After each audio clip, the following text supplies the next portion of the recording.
بسم اللہ الرحمن الرحیم۔ سیرت النبی صلی اللہ علیہ وآلہ وسلم، قسط نمبر 3۔ حضرت ابراہیم علیہ السلام کی حجاز آمد۔ پچھلی قسط میں ہانوادہ ابراہیم علیہ السلام کی ہجرت اور پھر ننھے اسماعیل علیہ السلام کے مبارک قدموں کے نیچے سے زمزم کے چشمے کے پھوٹ پڑنے کا ذکر کیا گیا۔ یہ چشمہ دراصل مکہ کی بے آب و گیا وادی میں زندگی کی نوید تھا۔ پہلے قبیلے جرہم جو پانی کی تلاش میں عرب کے صحراؤں میں پھر رہا تھا، زمزم کے چشمے کے پاس قیام پذیر ہوا۔ پھر کچھ عرصہ بعد ایک اور قبیلہ بنو قطوارہ بھی حضرت حاجرہ علیہ السلام کی اجازت سے وہاں آباد ہو گیا۔ بنی قطورہ یا قطوارہ دونوں نام ہو سکتے ہیں۔ یوں مکہ، جس کا قدیم اور اصل نام بکہ تھا، سورہ آل عمران میں آتا ہے کہ ایک باقاعدہ آبادی کا روپ اختیار کر گیا۔ اگلے 15-20 سال میں چند اہم واقعات ظہور پذیر ہوئے۔ ان میں سے ایک تو حضرت ابراہیم علیہ السلام کا وہ خواب ہے جس میں انہیں حضرت اسماعیل علیہ السلام کی قربانی کا حکم ہوا۔ یقیناً یہ حضرت ابراہیم علیہ السلام اور حضرت اسماعیل علیہ السلام کی ایک عظیم آزمائش تھی۔ حضرت ابراہیم علیہ السلام اللہ کا حکم پا کر مکہ تشریف لائے اور اپنے بیٹے حضرت اسماعیل علیہ السلام سے اپنے خواب کا ذکر کیا۔ سعادت مند اور فرمانبردار بیٹے نے، جو اس وقت لڑکپن کی عمر میں تھے، یہ کہہ کر اپنی رضامندی ظاہر کر دی کہ اگر یہ اللہ کا حکم ہے تو پھر مجھے قبول ہے، آپ حکم ربی کو پورا کریں۔ اور پھر عین اسی وقت جب حضرت ابراہیم علیہ السلام حضرت اسماعیل علیہ السلام کی گردن پر چھری چلانے والے تھے تو اللہ نے ان کو آزمائش میں کامیاب پا کر حضرت جبرائیل علیہ السلام کو ایک مینڈے کی سمیت زمین پر بھیجا اور پھر حضرت اسماعیل علیہ السلام کی جگہ اس مینڈے کی قربانی کی گئی۔ اللہ کو حضرت ابراہیم علیہ السلام اور حضرت اسماعیل علیہ السلام کا یہ فعل اتنا پسند آیا کہ پھر تا قیامت اس قربانی کی یاد میں حج پر قربانی فرض کر دی، اور تب سے ہر سال یہ سنت ابراہیمی جاری ہے، اور عید الاضحیٰ کے دن لاکھوں مسلمانوں اللہ کی راہ میں جانور قربان کر کے اس عظیم قربانی کی یاد کو تازہ کرتے ہیں۔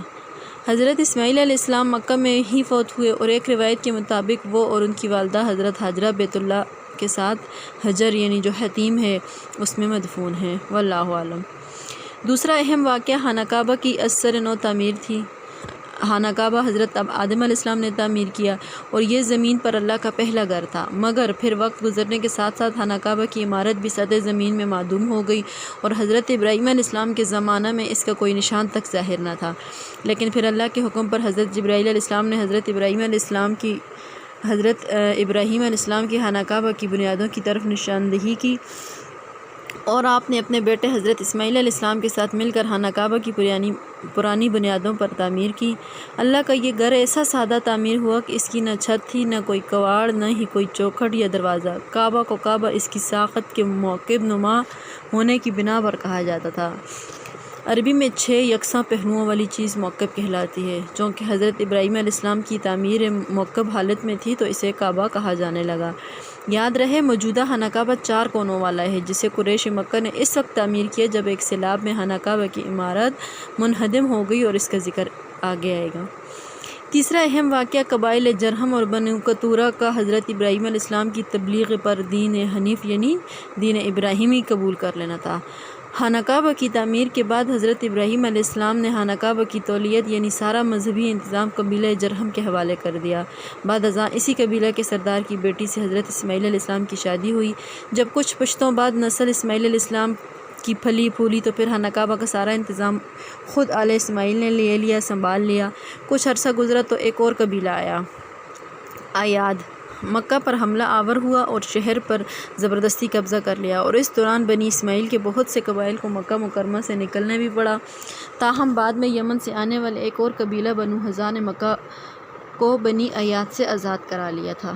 حضرت اسماعیل علیہ السلام کی نسل سے قصی بن کلاب وہ نامور بزرگ گزرے ہیں جن کی شادی بنو حذا کے رئیس کی بیٹی سے ہوئی تھی، جنہوں نے خانہ کعبہ کی تولیت واپس لینے کے لیے جدوجہد شروع کی، اور بالآخر بنو حذا کی بہت مخالفت کے باوجود اس مقصد میں کامیاب ہوئے۔ انہوں نے خانہ کعبہ کی تولیت کا انتظام پھر سے ملنے پر قدیم عمارت گرا دی اور خانہ کعبہ کو نئے سرے سے تعمیر کرایا، اور پہلی بار کھجور کے پتوں کی چھت بھی ڈالی گئی۔ حقیقت قصی بن کلاب ہی وہ بزرگ تھے جنہوں نے مکہ کو ایک خانہ بدوشانہ شہر سے بدل کر ایک منظم ریاست کی شکل دی۔ انہیں بجا طور پر مکہ کا مطلق العنان بادشاہ کہا جا سکتا ہے، جن کا ہر لفظ قانون کی حیثیت رکھتا تھا۔ تاہم انہوں نے دیگر قبائل کے سرکردہ افراد کو اپنی مشاورت میں شامل کر رکھا، جبکہ مکہ کا انتظام و انصرام چلانے کے لیے مختلف انتظامی امور کو 6 شعبوں میں تقسیم کیا اور اپنی اولاد میں ان عہدوں کی تقسیم کی۔ یہ نظام بڑی کامیابی سے اگلے 150 سال یعنی 150 سال سے زائد عرصے تک چلا اور پھر بعثت نبی صلی اللہ علیہ وآلہ وسلم کے بعد جب مکہ فتح ہوا تو اسے اسلامی اصولوں اور بنیادوں پر تبدیل کیا گیا۔